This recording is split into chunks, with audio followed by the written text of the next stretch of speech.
Hi, my name's Scott the Miniature Maniac, and today we're going to talk about how you can come up with your own paint schemes for your miniatures.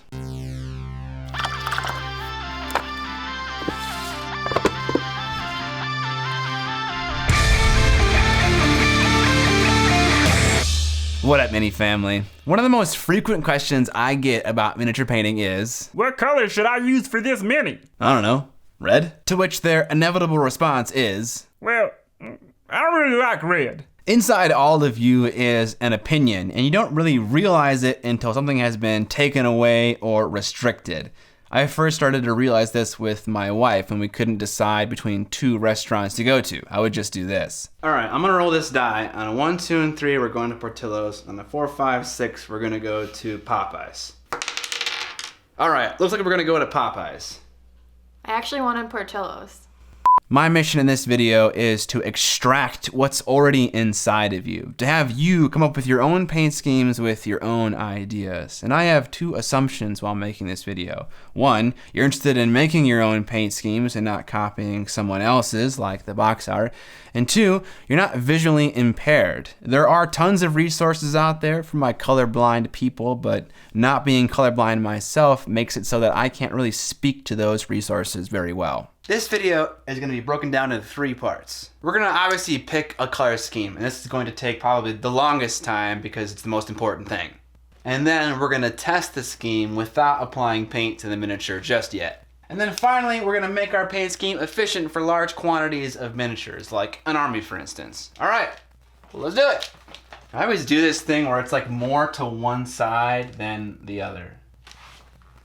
Oh well. I think I'd be a little bit of a liar if I didn't show you how I come up with nearly 95% of all my paint schemes. They all kind of start in the same place.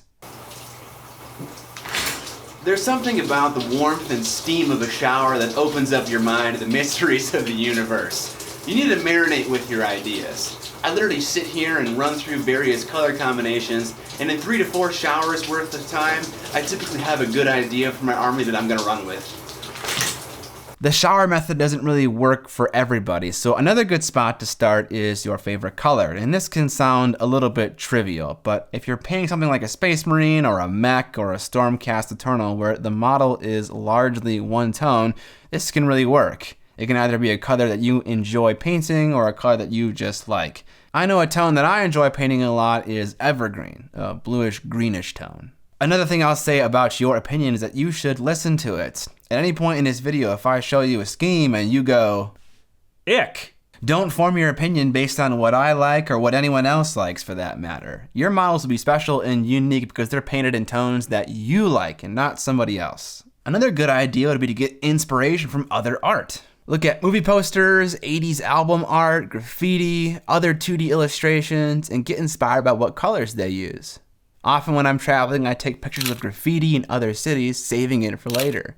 You can look at these works of art and pick 3 to 4 main colors present in their canvas and use those tones on your miniature. You also don't need to copy these schemes one-to-one. You can modify a tone or two to fit your liking. More on that later. What about lore? Most games have lore attached to them, and lore is a great way to expand our imagination about what we're painting. Oftentimes it can inform how we build, convert, base, and paint our miniatures. I actually have a really old video about how I use this technique to come up with a paint scheme for my Dark Eldar. If you want to check it out, linked right up there. Well, what about color theory? I think color theory is often thought of as an artistic slot machine where one can just pull the lever and get decisions out without any artistic input. Well, without getting too deep into color theory, there are some themes that we can explore. Let's start with my favorite color, red. The analogous scheme tells us to pick the tones on either side of your chosen color when observing a color wheel. So, in the case of red, my scheme would be red, magenta, and orange. Sticking with the same color, if we look at a complementary color scheme, we can see the complement to red is green because it's on the other side of the color wheel. Trying one more and sticking with red, let's see what split complementary has to say. Split complementary chooses the 2 colors on either side of the complement of our red. So in this case, red, yellowish green, and bluish green. A very helpful tool in playing around with schemes and messing with individual tones in your palette is color.adobe.com. Give that site a spin while you're experimenting with colors and various schemes. One thing I'll say about these color schemes, and any color schemes, that they can often look very gaudy or clashy or perfect for clowns. So how do we fix this? For example, let's look at the complementary color scheme with red and green. This is a particularly clashy combination in my opinion. Let's mess with the red or green tone and see what we can make. What I mean by mess with is adjusting the saturation or the value of the color to see if we can make a combination that looks better. Also, another way we can mess with these colors is by changing how much of our scheme is one tone or the other. For instance, Blood Angels are mostly red, but their lenses they use for their helmets are green for the most part, taking advantage of the complementary color scheme while also having a small amount of green. Another piece of advice about picking out a color scheme is that I often try to stick to one or two main saturated colors that are supposed to draw all of the attention. And the rest of my scheme is filled out with pastel or desaturated or just dark colors. I don't want to add too many bright and luxurious colors because that often is a little bit gaudy and it's also kind of confusing. In the course of this video, and when anyone tells you, you should use a red or a green and a yellow and a purple and things like that, consider picking one of those colors to be your main saturated tone. And then the other one can be darkened down, or you can mix it into a brown. That can be your leather color, or you can introduce it in other ways, like with oxide on copper, you can get teal in, or with rust, you can get an orange in. There are a lot of ways to include colors in your palette without straight up painting something that color. The last suggestion I have for you when coming up with your own color schemes is you can buy little books that categorize palettes that you can use as starting points should you need that. Alright, hopefully you're on your way to developing a scheme for your army, but maybe you're a little bit afraid to start slinging actual paint. Well, we can test a few schemes without doing that first, and there are a few ways to do that. You can take a picture of your miniature and print it out in grayscale and color it with paint or marker or colored pencil to compare various schemes. You can also drop the image in Photoshop or GIMP and test various colors there using exact tones you pick out. This gives you a few options to look at and compare before committing to a particular scheme. After that, we need to map our tones in colored pencil or in GIMP to real paints that we own. I'm not gonna lie, about 95% of the time I just use my eyeballs and get close approximations. I never try to match a tone 100% of the time, but there are tools that enable you to do that, like inside Colorpedia. This site will allow you to put in the exact hex value of your color, which is a nearly perfect numerical representation of your tone, and it'll show you a few brands you can buy from, but more than likely it won't show you the hobby brands that you're familiar with. Alternatively, Daka maps hex values to typical hobby brands, but it isn't enough to nail all of the colors 100%.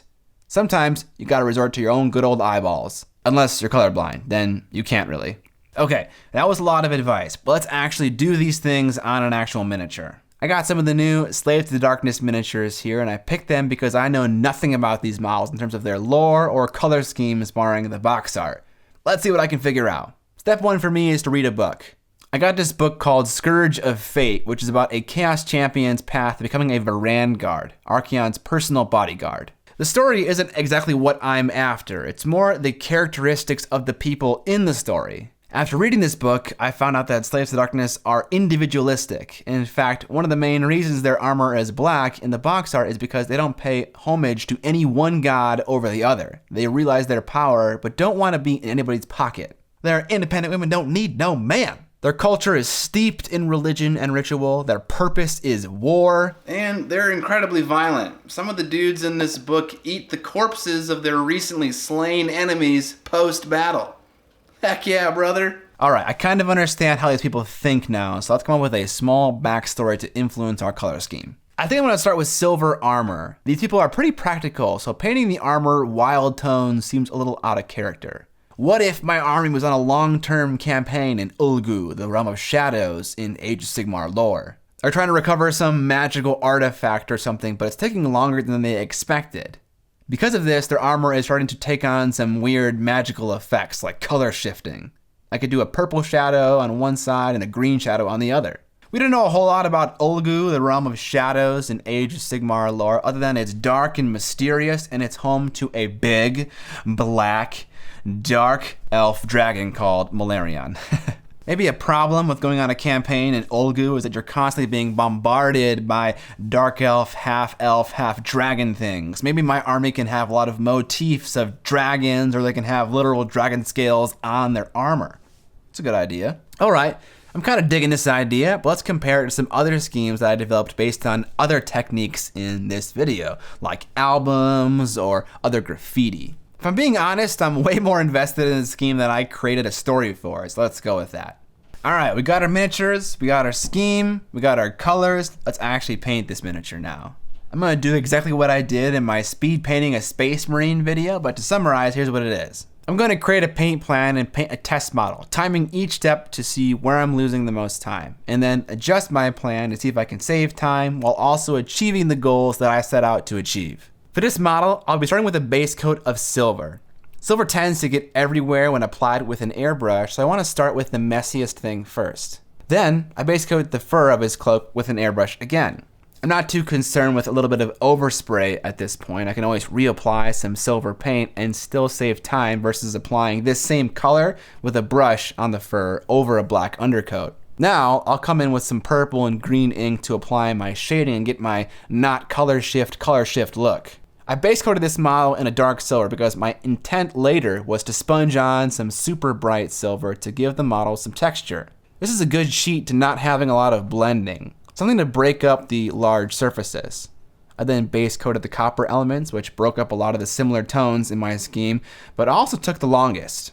I applied a quick oxide effect to the copper, again breaking up the surfaces, and also tying the copper back into my main colors. Effects like rust, oxide, dust, soot, etc. are cool, but they're also another way to sneak in a color into your scheme.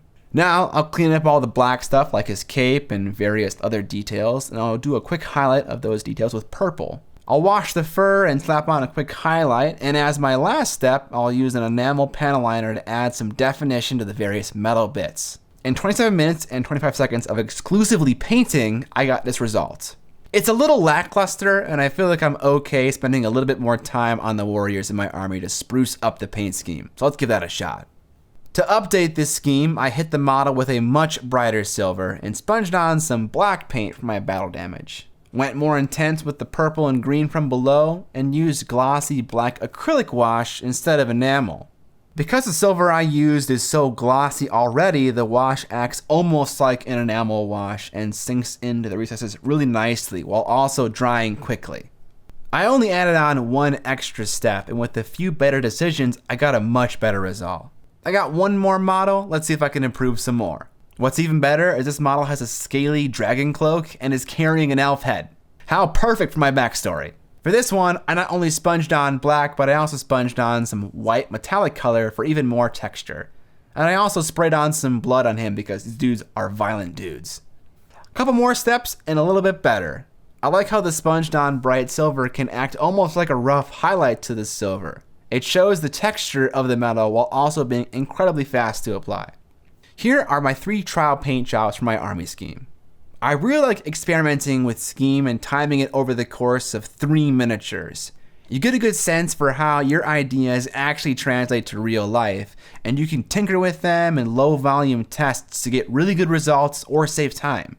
These minis look a little bit different, but in a unit of 10, you won't be able to tell a difference. And even if you could, it won't really matter. Not every single dude needs to be the same in a unit, and in fact, that's further from reality. I hope all the color scheme advice in this video was helpful and you feel empowered to go out and come up with your own color schemes, whether it's for an army you've shelved or a fancy display mall that's collecting dust. But I invite you to leave any extra advice about coming up with schemes in the comment section below so we can all learn together. I hope you guys enjoyed this video. I know I enjoyed making it. If you like the channel and you want to see more videos, check out the one that I made last week. If you're a fan of miniature painting, I think you'll enjoy it. If you like the channel and you want to support it, there are a number of ways that you can do that, namely a Patreon campaign with a bunch of fun rewards, like a Discord server where you and I can hang out any day of the week and chat about your miniature painting projects or about the armies that you're not painting because you don't have a scheme for them yet. Alternatively, you can check out my podcast, Trapped Under Plastic, where me and John talk about miniature painting topics at extended lengths. You can find that linked in the description as well. You can buy my miniature that I made, the Vampire, or you can buy hobby equipment that I recommend in the description description on Amazon. These are all great ways to support the channel, both free and not free. Subscribe or die! But most importantly, don't forget to